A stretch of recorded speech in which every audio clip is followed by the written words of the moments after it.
সেটা খুব সিম্প্যাথি, আর বাড়ির শখ কাঁদলে সেটা নাটক।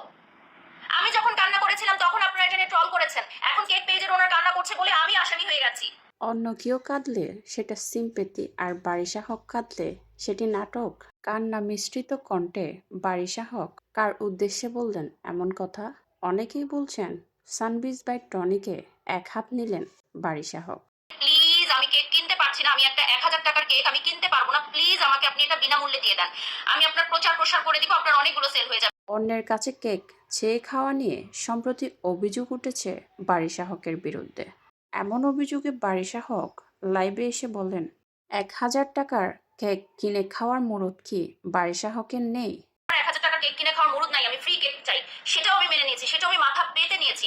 আপনি অনেক আজে বাজে কথা বলেছেন, একজন ব্র্যান্ড প্রমোটার সমানে আমার নাম ট্যাগ করে আজে বাজে কথা বলছে।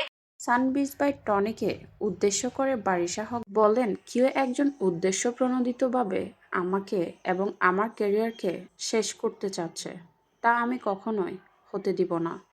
একটা মেয়ে যখন ভালো কাজ করতে চায়, তাকে কিভাবে টেনে হিচড়ে নিচে নামানো যায়, তাকে কিভাবে ছোট করা যায়, তাকে কিভাবে অপমান করা যায়। এসব অভিযোগ নিয়ে সম্প্রতি আদালতেও হাজির হন বারিশা হক। একজন উদ্যোক্তা এবং ব্র্যান্ড প্রমোটারের নামেও মামলা করেন বলে জানান বারিশা হক। বারিশা হক বলেন, একটা মেয়ে কী পরিমাণ ট্রলের শিকার হলে আদালতের দ্বারস্থ হন বলে জানান বারিশা হক। গ্রুপ, সেখানে কিছু উদ্যোক্তারা আছেন, সেখানে কিছু ব্র্যান্ড প্রমোটার আছেন, সবাই মিলিতভাবে উদ্দেশ্য প্রণোদিতভাবে আমার একটি মানে এত কষ্টের গড়ে তোলা একটা ক্যারিয়ার এবং আমার সুনাম নষ্ট করার জন্য উদ্দেশ্য প্রণোদিতভাবে তারা কাজ করছে, এবং এটা একটা গ্রুপ, এটা একটা মহল।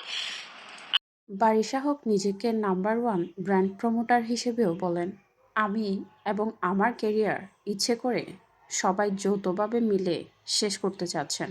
বারিশা হক বলেন, উপরে একজন বিচারক আছেন যিনি আদালতের চেয়েও বড় বিচারক। তিনি বিচার করবেন আমার সাথে যারা এমন করছেন।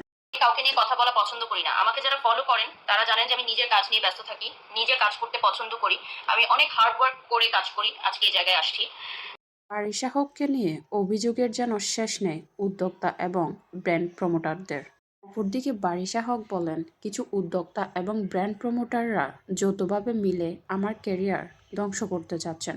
সানবিজ বাই টনিকে উদ্দেশ্য করে বারিশা হক বলেন, কেউ একজন প্রতিনিয়ত আমাকে হেয় প্রতিপন্ন করছে, প্রতিনিয়ত আমাকে ট্যাগ করে বিভিন্ন ধরনের কথা বলছেন। তিনি কি উদ্যোক্তা নাকি ব্লগার সেটাই আমার জানা নেই বলে জানান বারিশা হক।